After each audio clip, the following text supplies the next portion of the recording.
This world has many stories, stories that define who we are as people. This quote comes from the very first page of my book, Moodon Act 1.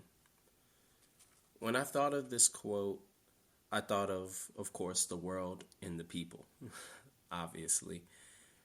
But it just has a deeper meaning to it to me because every day we pass by so many people, whether it be by car, bus, train, or just walking. You see so many people, and everyone has a story that defines who they are.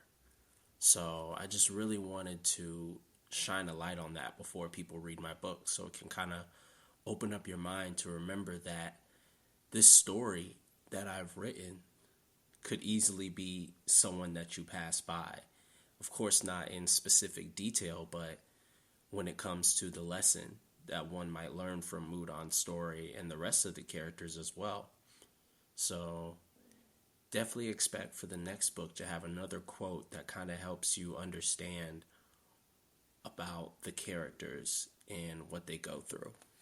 So let's get started with chapter 1.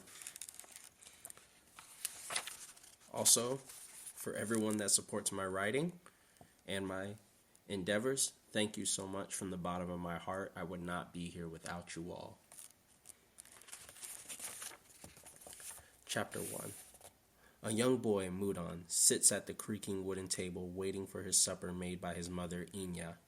Moodon's bowl was half-full rice soup, one of the few things that can grow in the Jungai. Disappointed at his portion, he asked, "Is this all, Mama?" "Yes, I'm afraid so. We have to ration if we will survive this month's flood. Last month we were stuck for days and barely had enough to spare. Remember that?" Moodon puts the spoon back into the bowl and looks down at his lap. Inya signs and combs her hand through the hair on her son's head. "Don't worry, son. The floods will stop soon. Now eat up. It's almost time for bed." As the night continues and the cold winds fill the air, Inya tucks Moodon with 2 blankets. The night winds of the first season in the Jungai can become so intense that anyone can catch chills and freeze. "Sleep well, my son," says Inya as she kisses his forehead. "Night, Mama." The morning sun comes up, and Inya notices the substantial rainfall left puddles last night. Today the creeks would be swimming with small fish her son could catch for her. "It's time to get up. I need you to fish from the creeks today," says Inya, as the early morning sun shines Moodon's eyes through the window. Moodon looks around disappointedly and huffs. "But Mama, I want more sleep." "You've had enough sleep." She hands Moodon a slightly worn down stick. "You should go early before other villagers arrive and the sun hits its peak." "But I'm not good enough. I can never catch a fish," he replies. "I know, my son, but you have to keep trying. One day you'll bring me home a big fish, and that day could be today, but you'll never know if you don't try." Inya wanted her son to learn to fish. With the floods, fish and rice are usually the only options, for it had been many years since a proper harvest happened in the lands. "Yes, Mama," says Moodon, stretching his way outside the hut. The scent of rain filled the air and the fast-moving clouds covered the sun. The young Moodon walked his way to the creeks to be welcomed by a few villagers. The rain starts to drizzle shortly after. Moodon struggles to find fish in the shallow creeks as the rains continue to fall. He paces up and down the stream, following a fish until the right moment he stabs his wooden shaft in the water, only to see the fish swim away. Moodon pulls the stick out of the water and grunts in frustration. His anger causes him to throw the stick into the water as he shouts, "Enough!" His fellow villagers look at Moodon. Most of them are elders of his mother. One made his way over towards him and began to speak to the boy. "They can hear you." "Who?" Moodon asked. "The fish. When you follow them, they hear the steps and are ready to swim away once you make your move," he continued. "Stand still in the water. Take your chance as soon as they pass. If a group of them pass by, always that last one." "Thank you." "Anytime, Moodon. Tell Inya I said hello." "I will," says Moodon, now motivated to try once again. He takes a deep breath and awaits the group of fish coming his way. He waits for most of them to pass, and he plunges his staff into the water. He could feel it hit something. That something was not the ground he was used to hitting, but a small fish. The elder's advice had worked. The wind starts to pick up, and the rains fall harder. Moodon picks up his stick and looks at the dead fish. He smiles, knowing that his mother would be proud of him for catching supper. He dashes through the shallow end of the creek and avoids the falling branches. The rain falls heavier and heavier, and the winds are so strong that Moodon can hardly keep his balance. He passes by other huts in his villages and notices that the fallen branches and debris have damaged some places. Moodon can hear his fellow villagers scream. He stops. He looks around for a few moments to catch his breath. The ground had begun to turn into thick mud. Each step took the strength of 5. Soon the ground was barely visible as the flooding grew. Moodon and the rest of the Ulmers were used to the monthly flooding, but never in the daytime. Moodon starts to run again as thoughts about his mother cloud his mind. So deep in thought and so full of adrenaline, he doesn't notice the fallen tree in front of him and trips. The fall knocks Moodon unconscious. He begins to see things. A green-skinned woman appears from the darkness. A voice starts to whisper. It's the green-skinned woman, echoed by many other voices that sound similar to hers. Moodon struggles to hear what the voices are saying, and it's a language that he can't translate. The woman reaches her hand out to Moodon just as she is about to touch her hands with her. He awakens to find just his legs stuck under the wet tree. Moodon hears a voice yell, a voice he had heard many times before. Moodon, come home. Moodon. Mama, I'm coming, Mama. Moodon pushes the branch off his leg and stands up while straining from the pain. Moodon, where are you? Says Inya in the distance. Moodon starts running again. His first few steps come with struggle. As he hops over branches, he can feel the sharp pain through his legs. Move away, yells Moodon as loud as he can. The tree crashes into the hut, taking Inya down with it. Moodon runs over to Inya, her breath panting quickly, her eyes stuttering. It's okay, Mama. I can fix it. I'll lift the tree. Inya grabs Moodon's arm as he begins to try and lift the tree. His mother screams in pain. Moodon stops and noticing a branch has gone all the way through the right side of his mother. Moodon, no, it's too late, says Inya as she struggles to keep breathing. Her blood is all over the tree as if one had painted the tree a dark red. Mama, cries Moodon as he hugs Inya's head. Moodon's tears become more intense as Inya stops gasping. Her hands fall from Moodon's face and her eyes close. Moodon never saw what death was until that day. Moodon sits in a hut that stood once where he and his mother lived. Its build was slightly larger, built by Moodon's hands. It looks as if he grew from a small boy to almost an adult overnight, but it hadn't been. It had been a little over 10 years since Inya's death. To him, though, her death feels more recent. Each day it floods. Sitting there, he clears his mind to meditate, a practice he picked learning from the elders of the tribe. With the help of the hucka flower, one could enhance their meditation into a slight hallucination. But for Moodon, his meditations carried on without the flower. During his meditation, a voice appeared. It's the voice of his mother yelling for him. Moodon! Moodon! He hears. Inya's voice repeats, and he feels someone grabbing him. He opens his eyes, hoping it would be his mother, but it's his cousin, Rollo. Moodon, we need your help. The Tigray is back, she tells him as his eyes open. He quickly grabs the staff and follows the young girl. She leads him outside and towards the creek's end, where the other Ulmers reside. A red Tigray growls at the 4 men surrounding him, one of those men being the young girl's father, Raim. As uncle to Moodon and leader of the Ulmer tribe, he and the other 3 men surrounded the beast. The large cat's fur was so red, one could barely notice it was covered with the blood of villagers it had just attacked. Raim makes a lunge with his spear towards the giant cat. He misses, and the Tigray jumps straight towards Raim's chest. Its claws sink into his neck and pin him to the ground. It gives a deep growl just before opening its mouth wider and taking a bite out of Raim's collar. No! Moodon screams so loud that the Tigray stops its munching and turns towards Moodon. Another big growl comes from him. The mad Tigray leaps at Moodon. He swings his staff, smacking the Tigray at his neck and knocking it into a tree. The beast lowers its head and runs behind the tree, disappearing from everyone's eyes. Moodon stares at his staff. He looks up and notices Raim gasping for his last breath. His fellow tribe members weep as they notice Raim's corpse lying there. His daughter stays silent, and a few tears fall from her eyes.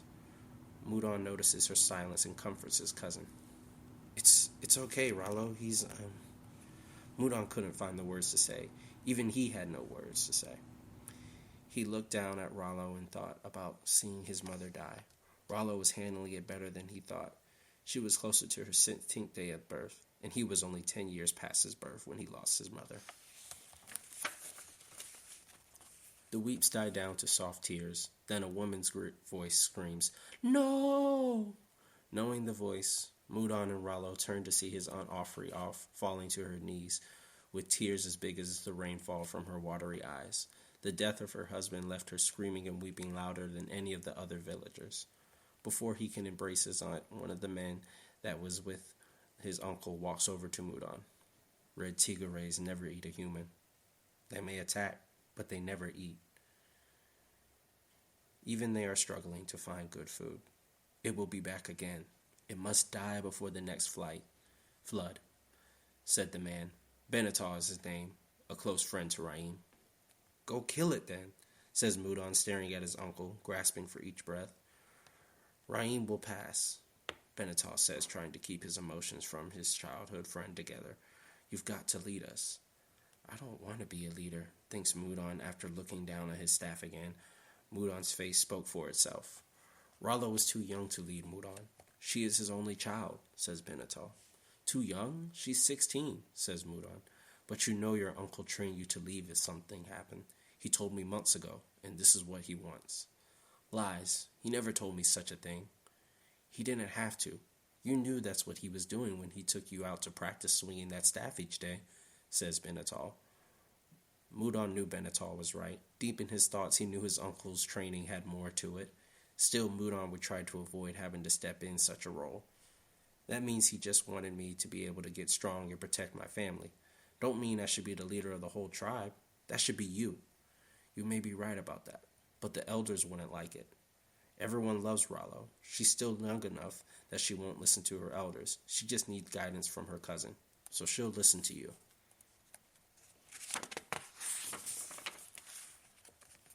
Moodon sighs and turns to walk away before saying, Let me think about it. Not too long. Soon people will come asking who their leader is, says Benatar before walking away towards the others.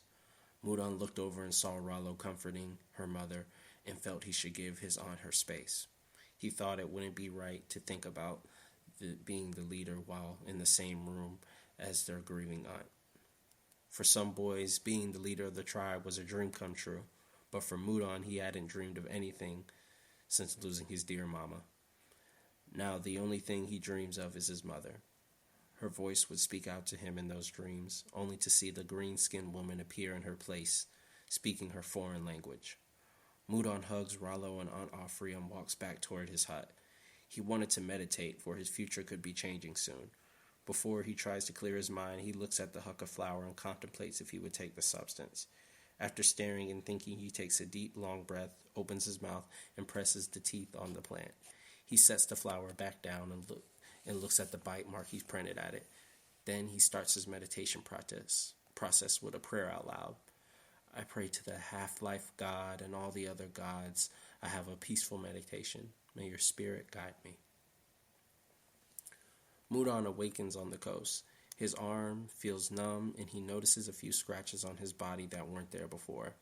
He struggles to stand up, but before making his way into the nearby trees, he notices a green-skinned woman approaching him.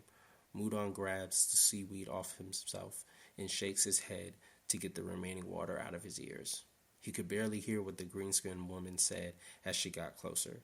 Her green skin looked coarse and solid, as if the skin had hardened through years, hundreds of years. One could say the same of her nails, which looked to Moodon as if they were nails made of wood from a fir tree. Her hair was so thin one could rub it between their fingers and watch it dissolve.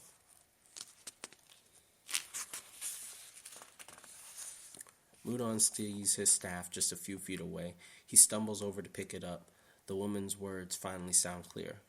Come with me, Moodon. We've been waiting for your arrival. Where am I? Moodon asks. Come with me. Moodon reaches for his staff and starts walking forward. More questions come from him, but still no response from the green woman. His patience was thinning. Just as he grips the staff tighter, the woman multiplies into women similar to her. One of them swiftly disarms him of his weapon, leaving Moodon in shock. I am Riska. These are my sisters, and that staff won't do anything to me. Moodon looks around at the rest of the women, stare at his naked body. He continues to walk and says, Your voice. You're the woman from my dream. How? You speak my tongue? We know all, says all the sisters simultaneously. Where are you taking me? You ask too many questions, says Riska as the sisters return to her. To Moodon, he felt every minute pass as they kept walking into the forest. The night had begun and Riska stopped to snap her fingers, starting a fire on the ground. This fire looked different to Moodon. Its flames were green instead of orange, and smoke did not arise from the top.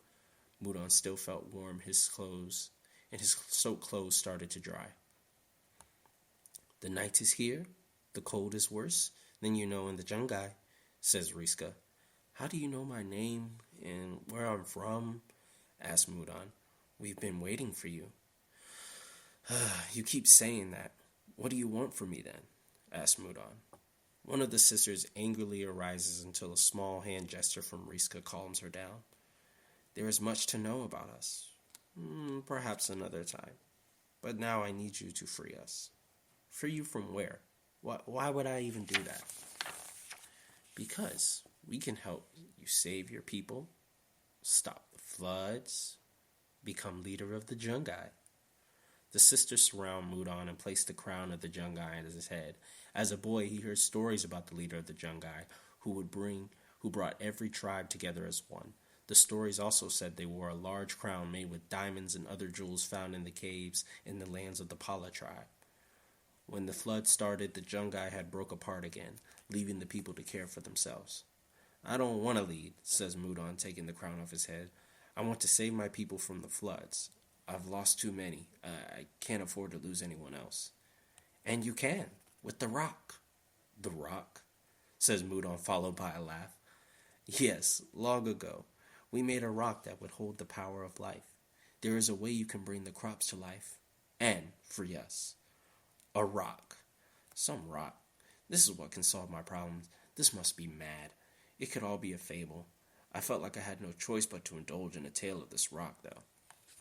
Where is this rock you speak of? Asked Moodon. The Isle of Dov. Once we lived our days just north of the Isles on our island of Enol. Our isolation from the world helped us focus on our abilities to change our realities with the power of the rock. An explorer from Dov found our island, and we trusted him, and brought him into our land, only for him to go home and return with his army. We are a peaceful people, so we knew we couldn't let them get our hands on our magic, so we entrapped ourselves here. But they took everything, including the rock. Where?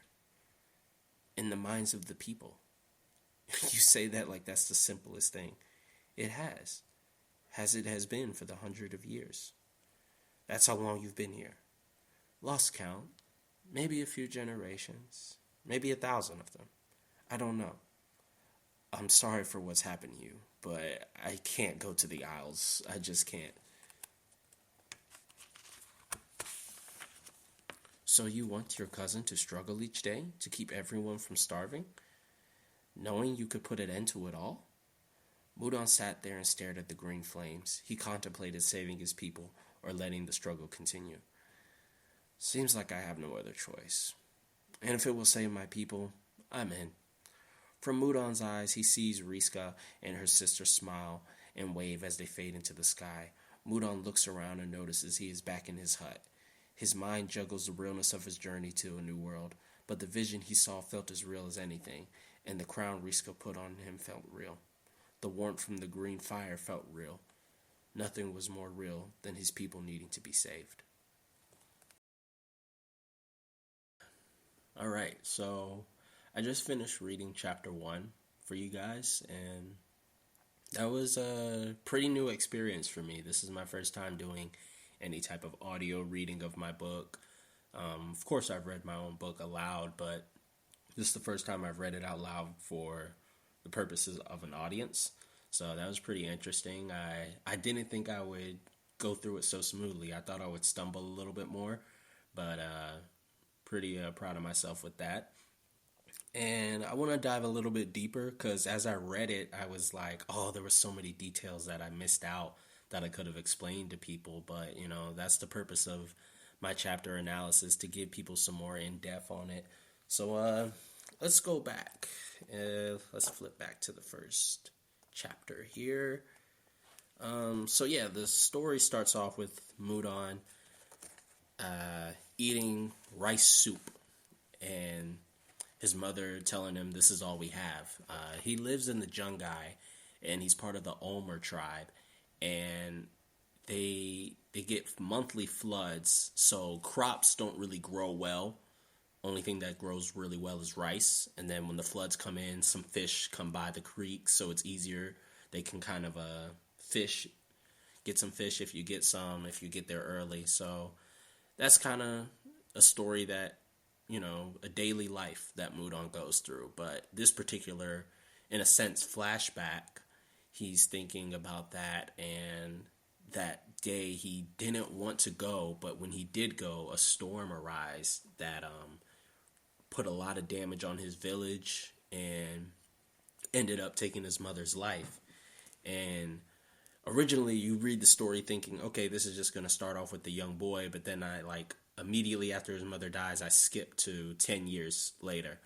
And that was something I really wanted to do so that way people could understand without me having to throw that in later. I felt that was a good way to start off the story because it's one of the first experiences that Moodon that shapes who he's going to become as the story goes along and what he's about and how he always feels like he wants to save people later on.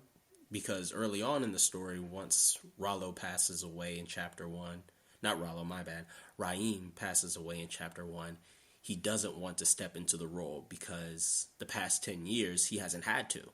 His whole life that he went through that at a young age, not being able to save his mother, and then kind of just lived life. And now seeing that he needs to step into the role, he's kind of afraid to, because he doesn't think he can, because he couldn't save his mother 10 years ago. So, yeah, that's something that I think happens in a lot of people, where you experience something and then it's very traumatizing. So later down the road, anything that's similar to it where you have to step up into that position, you're kind of afraid to, because of that fear of failure. So that's something I really wanted to dive into with that first flashback right there, so we could kind of show why he rejects wanting to be a leader when Benatar asked him. And as I reread it, Benatar really was in no rush. He's like, Raim wasn't even fully dead yet before he was like, hey, we need a new leader. So when I wrote that, I was like, wow, that's crazy. But it was necessary, it was necessary to get the ball rolling in chapter 1. I don't want to drag too much along because there's so much more to the story. So then I move into what else happens in chapter 1. Oh, next is his dream. After Raim passes away, he goes home. He sees Aunt Offrey crying and weeping, and he's noticing how Rollo's taking it different and Aunt Offrey's taking it different. So he's kind of just going to give them their space. So he goes to his hut and he decides to meditate, but this time he decides to use the hucka flower, which